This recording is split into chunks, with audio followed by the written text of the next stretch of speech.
¿Cómo estás, Lorna? Pavo Ponroy y César Abraham, te saludamos. Bienvenida a PIP TV. Hola, Muy bien, ¿y ustedes? muy bien, muy Muy bien, bien. Lorna, muchísimas gracias. Bueno, estamos hablando de la neurodiversidad y de primera mano, como dijo Pavo, queríamos conocer acerca de tu caso y todo esto que fuiste descubriendo en el transcurso de tu vida por el incentivo constante de querer hacer cosas. ¿Qué era aquello que te atraía para poder seguir con tus actividades?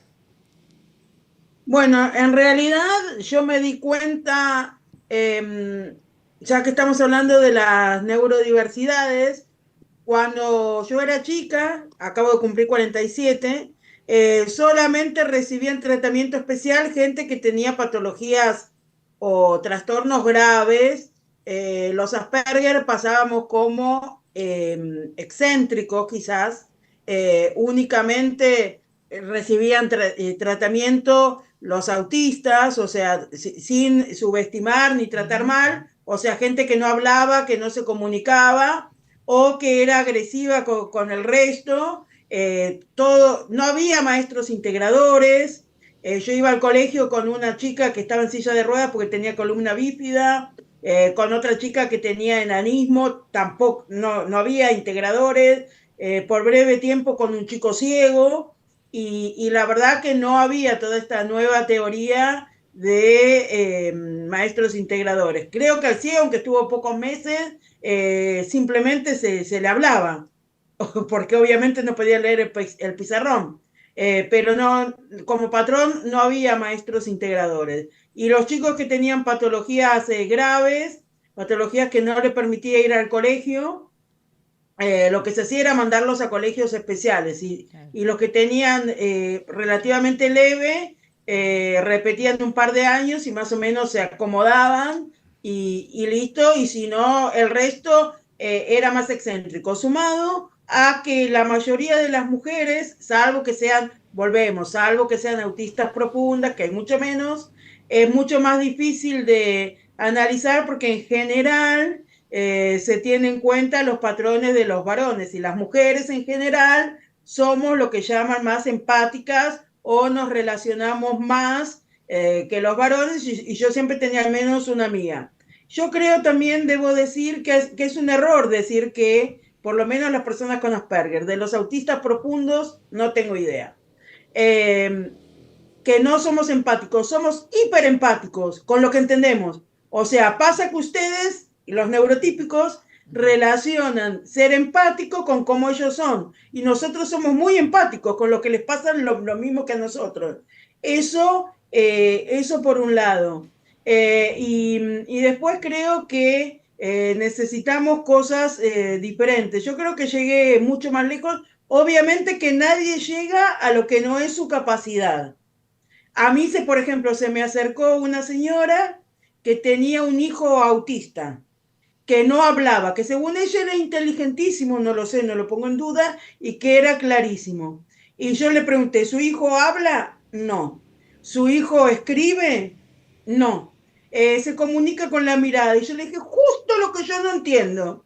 Es como pretender comunicar a un sordo mudo que no hable, que Ujú. no emita sonido, y a un ciego. Sin intérprete es imposible. Eso por un lado. Y después creo que llegué mucho más lejos, justamente porque como no se sabía, se me exigió más. Por supuesto que no vas a llegar a lo que no es tu capacidad. Por más que hagas 10 millones de terapias, si sos Lorna, autista de los que no hablan, no Ujú. vas a no vas hablar a hablar. jamás. Sí. Lorna, ¿a vos el Pero, diagnóstico te lo dieron desde muy niña no, o cuándo fue?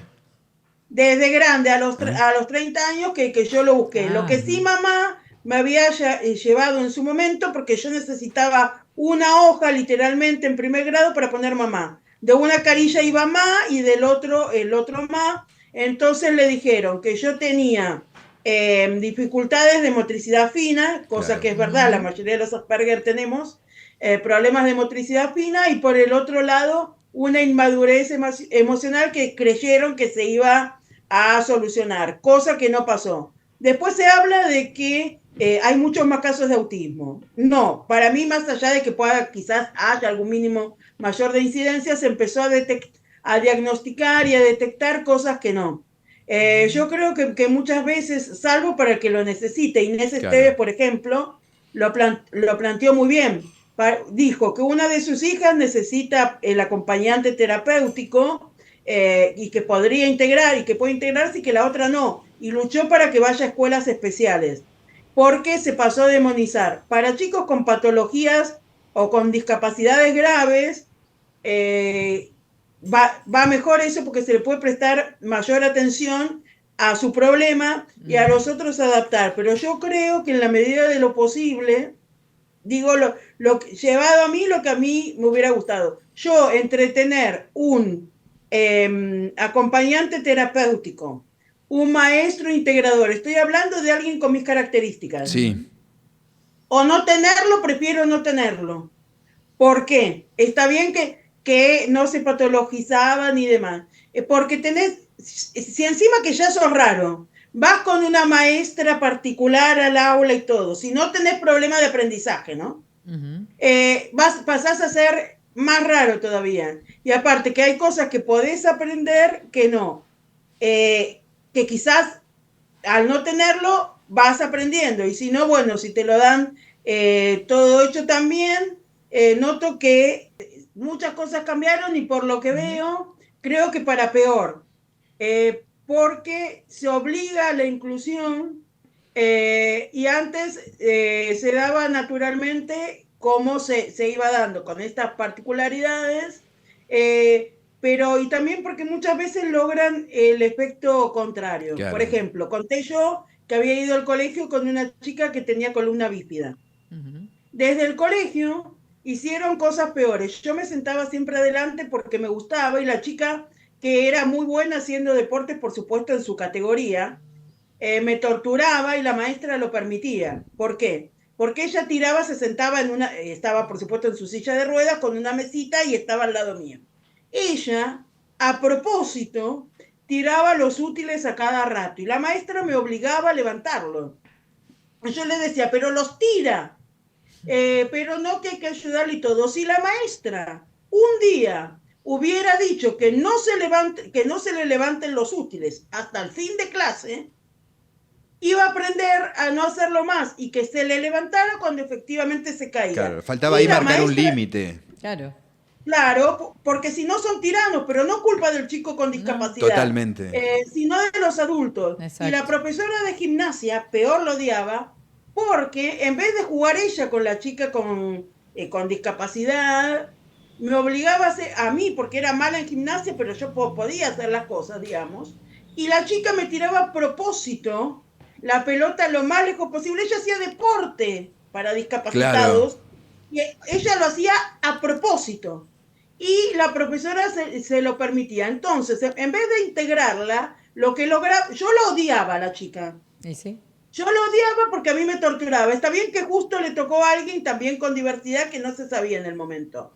Y después, todo eso del bullying, salvo los casos graves. Seguramente a ustedes les pasaba lo mismo, más o menos en el colegio.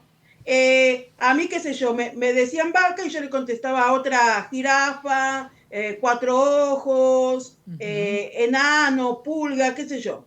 Y también yo les conté que yo tenía una compañera de colegio que era enana. No era enana con enanismo. Entonces esa chica había sido compañera mía en el jardín.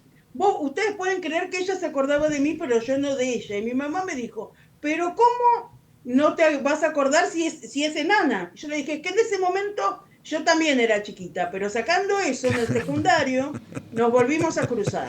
Claro. Entonces ella agarra y me dice gorda bol, y yo, con la palabra completa, por supuesto, y yo le contesto enana pel.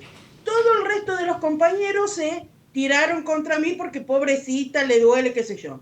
Se ve que ella después se le fue a quejar a la madre y la madre le preguntó, ¿y vos qué le dijiste? Entonces, paradójicamente, yo no la discriminé discriminándola. Explico por qué. Porque le contesté como si fuera una nena o un adolescente, teníamos 13 años, De normal. igual a igual. Una par. Porque a los otros sí le contestaba, está bien que en mi mente voy a explicar un poco cómo funcionaba mi mente ahí. Yo no podía entender que alguien con un defecto físico superior al mío, porque teóricamente con mucho esfuerzo yo si quiero puedo adelgazar, me cargara a mí por ser gordo cuando yo si quiero con un esfuerzo atroz puedo adelgazar, pero ella no puede crecer. Bueno, eso desde mi lógica Asperger.